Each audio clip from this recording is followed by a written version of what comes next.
Welcome back to Movie Recaps. Today I will show you a sci-fi film from 2011, titled 15 Million Merits. Spoilers ahead. Watch out and take care. In the far future, poor people live in facilities where they must ride stationary bikes to earn merits, which they use to pay for most of their daily actions. Food costs merits, but so does the bit of toothpaste they consume every morning. Their rooms are small squares covered with screens that can be used to watch shows and play games that must be paid for, but these screens also play adult ads even while you're in the bathroom, and skipping those costs merits as well. Each user has an avatar in the system, and getting clothes and other decorations for it must be paid for too. There are no vacations or breaks outside, the facility is their only life, unless they spend a huge amount of merits on a golden ticket to appear on the talent show Hot Shot, which could possibly earn them a better life. One of these bike riders is Bing Madsen, who has over 15 million merits. He isn't a big spender, preferring his avatar to stay basic, but he does skip all the ads whenever they pop up and spends his evenings playing video games. Bing doesn't care for the talent show or dumb comedies, so he sticks to music or landscapes while he bikes, always staying chill about it. This is very different from the guy on the bike next to him, Dustin, who is rude and obnoxious. He laughs loudly at his dumb humor shows, watches adult movies in the biking room in front of everyone, treats the cleaners like garbage, and makes fun of the people who have health problems because of the bike. Bing can't stand him, but he doesn't ask him to stop either. Another coworker of his is Swift, a young woman that practices violin while she bikes and has a crush on Bing. One day during lunch, Swift teaches him how to get apples from the machine whenever they get stuck and tries to chit-chat with him after making a joke, but Bing only thanks her before going to his table. Later that day, Bing is trying to play video games when another ad appears on the screen. Tired of this, he closes his eyes to have a moment of no screen peace, but this only causes the system to put all the screens on red and start blaring a warning that he should resume viewing. Bing gives up, opens his eyes and, seeing as he has merits to spare, he decides to watch an adult movie for the night.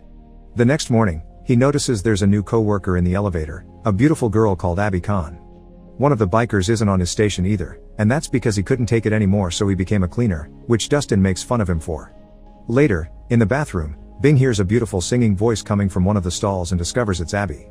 Starting to develop a crush on her, Bing tries to talk to her, but he doesn't know what to say. His awkward attempt at conversation is interrupted by yet another ad appearing on the screen in front of him, so they can't do much more than just go back to work. Abby takes over the bike that was freed by the guy that became a cleaner and Bing keeps on glancing at her while he rides, which makes Swift jealous. During lunch, Abby uses the paper bag the apple comes in to make an origami penguin, but when she puts it on her bike as decoration, the cleaner takes it away because it isn't allowed.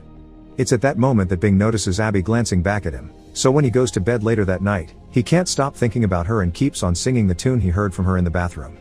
When he sees the ads for Hot Shot on the screens, he gets an idea. The next day, Bing sees Abby's apple got stuck in the machine and teaches her how to get it out, taking the chance to start a proper conversation this time. Abby just turned 21, which is the age people are taken into the biking system. She wanted to go to the same facility as her sister, but that one is full, so she's here now. Bing uses the same joke about healthy food that Swift had used on him and explains how the unhealthy food is cheaper but you gotta burn it later, and then you'll want even more sugar, creating a vicious circle. He also tells her he heard her sing and thinks she has a beautiful voice, but Abby downplays it, saying it isn't a big deal and it's just a song her family has passed from mother to daughter for years. Believing she has the skills to go big, Bing mentions she should go to Hot Shot, and if she doesn't have the 12 million, then he'll gift them to her. It's money he got from his brother when he died last year and he almost never uses it. He doesn't want new silly apps or clothes for his avatar. It's all confetti, and what he wants is something real, something new and out of the boring routine. Bing thinks Abby has that, so after he insists a lot, Abby accepts to go as long as he keeps her company. Later when he's back in his room, Bing discovers that the ticket costs 15 million, not 12, which would leave him with only 9,000 merits left. He decides to go for it anyway, and when Abby receives the gift, she responds with her avatar blowing a kiss at Bing. The next day, Bing and Abby take the elevator together to the floor where the show is recorded.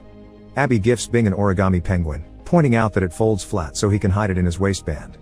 In return, Bing holds her hand to comfort her when he notices how nervous she is.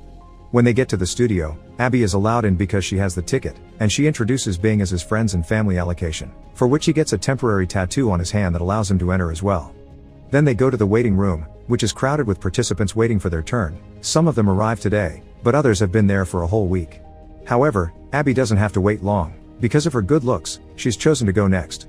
This makes a singer named Glee complain about the lack of respect for arrival order, but the bouncer reminds her he's just following commands from the people in charge. Abby is taken to do a screen test, which only consists of recording her in front of the camera saying she wants to be a famous singer before she's immediately taken backstage. A stagehand gives her a carton of a drink called Cupliance and Abby tries to turn it down, but she's told it's compulsory for all contestants to calm their nerves and keep them from puking. Abby drinks it and begins feeling a bit cloudy, but goes to the stage to perform anyway. There are 3 judges waiting for her: Hope, Charity, and Wraith. Hope encourages her to go ahead and sing, but Wraith keeps asking her to take off her clothes. Abby ignores him and sings Anyone Who Knows What Love Is, Will Understand, by Irma Thomas, and the public likes her except for Swift, who continues to be jealous of her. Hope and Charity also like her performance, but Wraith looks bored the entire time. It's Hope that cuts her song short and tells her that while this is the best singing they had this season, her voice is just good, not great. However, she is absolutely gorgeous, and she'd do great in Wraith's adult channel. The 3 judges begin pressuring her into accepting a role in adult films, reminding her this is the only way to succeed and leave the biking life behind. The market is after all oversaturated with singers, and other people would die to have the chance she's being given. Bing is backstage seeing all this and tries to rescue her, but security takes him away right before Abby, still feeling the effects of the brain fog and overwhelmed by the audience chanting "Do it" at her, accepts the deal. But the way she says "I suppose" shows she's not at all happy about it. In fact, she begins crying. Back in her room, Swift is disappointed by this result too. A couple of days later, Bing is back to his normal life and feeling awful about what happened. He keeps the penguin Abby gifted him together with her empty carton of Cupliance hidden under his mattress and goes through his routine in an awful mood, especially when Dustin puts on the adult channel and he has to hear Abby give interviews while sounding soulless.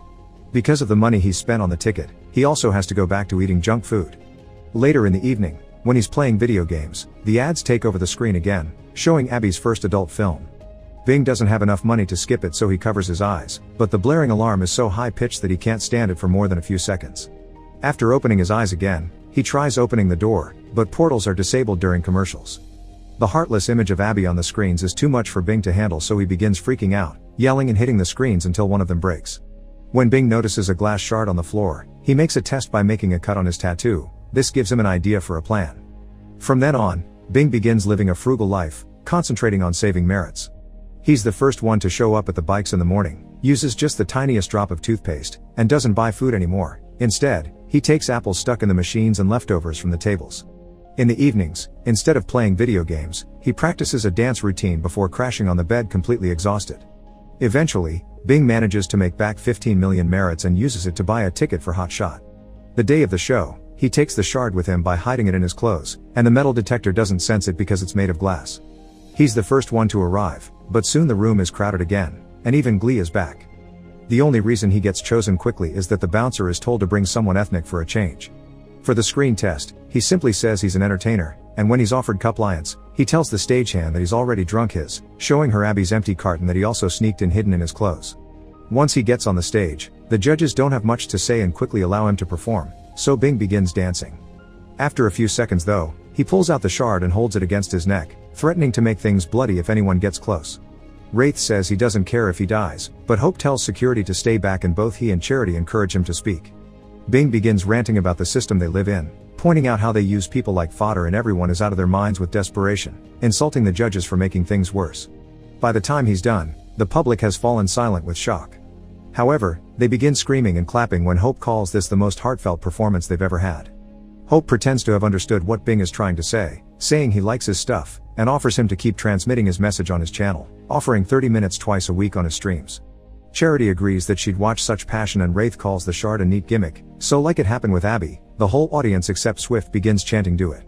The pressure is too much, so Bing gives in and accepts the deal. Some days later, Glee appears on Hot Shot and is kicked out because she's an awful singer. But now there's a new show on TV, Bing with his shard against his neck, ranting about the system with fury in his eyes. That is until the show is over, then his face takes on a normal expression as he invites everyone to tune in again next week for another speech.